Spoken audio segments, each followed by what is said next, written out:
Hello my retro friends, thanks for finding my channel, Mike the Retro Realtor. Today we're going to talk about something I really enjoy doing. I love going to car shows and making shorts of individual cars. So we're going to talk about the methodology on it, how I approach the people, what's the process from raw footage that I take at the car show to putting on the YouTube channel. So I'm sure you guys guessed, on top of talking about real estate and movies and stuff like that, I also really love doing car shows, and one of the things I really enjoy doing is meeting individual owners of cars and then filming their cars in these 1-minute shorts. So that's actually been a nice little ongoing thing, and I've done about 120 of them so far, and they do pretty well for my little channel. There's been a couple that flop, but in general, when I walk up to a person, I say, yeah, you'll probably get a couple thousand views. So what I like to do, when I see a car I really like, I'll walk up to the car and try to find the owner. If the owner's there, great. I ask permission if I can shoot the car, and I give them my spiel about, you're gonna be on Mike the Retro Realtor, it'll be in about a month or two, depending on what time of year it is. If it's at the end of the fall and I'm really stocking up, it could be a couple months before the video gets produced and then put on the channel. And I try to keep about a month to 2 months ahead. My goal is to release 2 of these very consistently per week. So that means I have to shoot 104 videos. Not the toughest thing to do, but I have to be kind of on my game. Then what I'll do is I'll shoot a 360 around the car. I'll pop my head into the interior, maybe pop my head in the trunk, or lift the hood up, depending on what car it is, if there's something really cool about the engine, or if there's something very noteworthy about the trunk. While I'm doing this, we don't worry about background noise, we don't worry about that.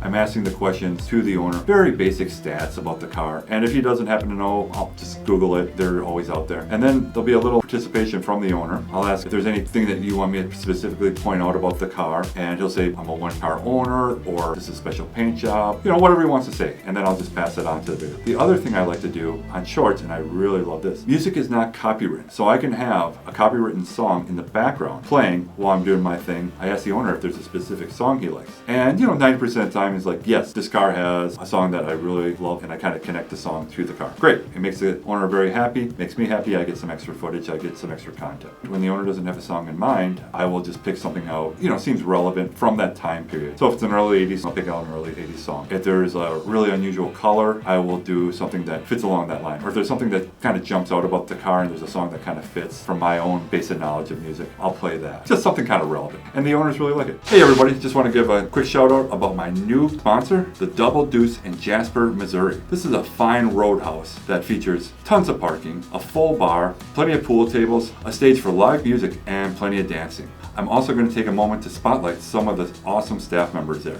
We got Ernie, the lead bartender. He'll let you know when we're running out of whiskey. And of course, we got Dalton. He's the best cooler in the business. If you're looking for something to do and you happen to be in Jasper, come down to the Double Deuce. I rarely say anything negative about the car, but if I do, I'll kind of make up for it and say, well, now this is becoming popular. So I recently shot a PT Cruiser. The PT Cruiser sold very well, 1.2 million sales. That's a sales hit for Chrysler. But then once they started getting about 5-10 years old, they became very unpopular. People would make fun of them. They became the butt of jokes. But I happened to come across a very cool convertible with a manual. And during the video, I would say the stock of this car is actually really going up. And I did recommend, if you're going to get a cheap, interesting car, this is the way to go. You can get a very nice PT Cruiser for like $5 grand, and that includes the turbo 5-speeds. My goal is never to slam a car. If I do say anything negative, I do make a point to make it up. And also, when I'm talking to the owner of the car, I'll give him my business card, and I generally point out the fact that I am a realtor, so there's that. And the reason why I give him the business card is on my business card, along my phone number, my socials, and my email address, it also has the name of the channel, so people can find the channel. I'll come home from a show and I'll check my subscribe count, and I will see it bump up 3, 4, 5 new people. So people are checking out the videos. I also ask the people, if you guys want, send me an email, send me a text, and that's just kind of what I do. One hand washes the other. It makes it enjoyable for the owner, it makes it fun for myself. So then once I get the footage, I revoice them. So I take the raw footage, play over it with no volume, and just talk. I take some notes about the engine, the transmission, years that it was made. Sometimes I do the pricing, anything that the owner wants me to say about it, and then it goes into a queue. It'll sit there for anywhere from a month to 3 months, depending on how far ahead I'm going. What every big YouTuber will tell you is to be consistent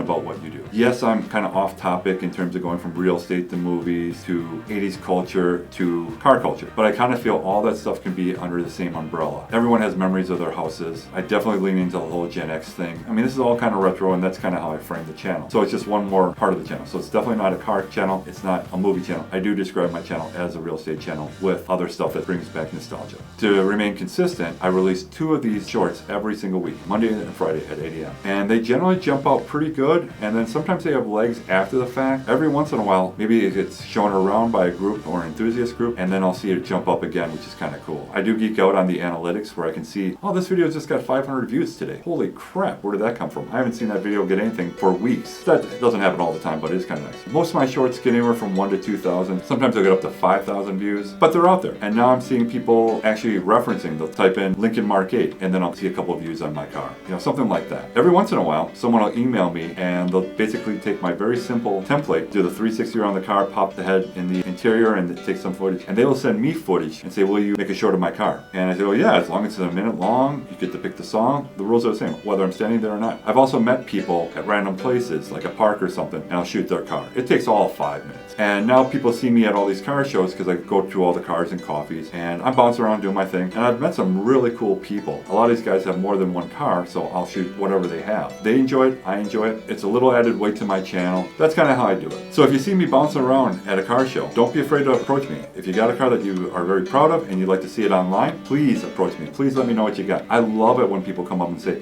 hey, you shot my buddies, whatever. Can you shoot my car? Yes, I will definitely shoot. I will shoot the same make and model again and again. I just space them out quite a bit. I mean, I probably have 10 Corvettes, 5 Mustangs, all the common cars. They're all out there. That being said, hope to see you at the car shows, and keep it retro, my friends. Thanks for coming by.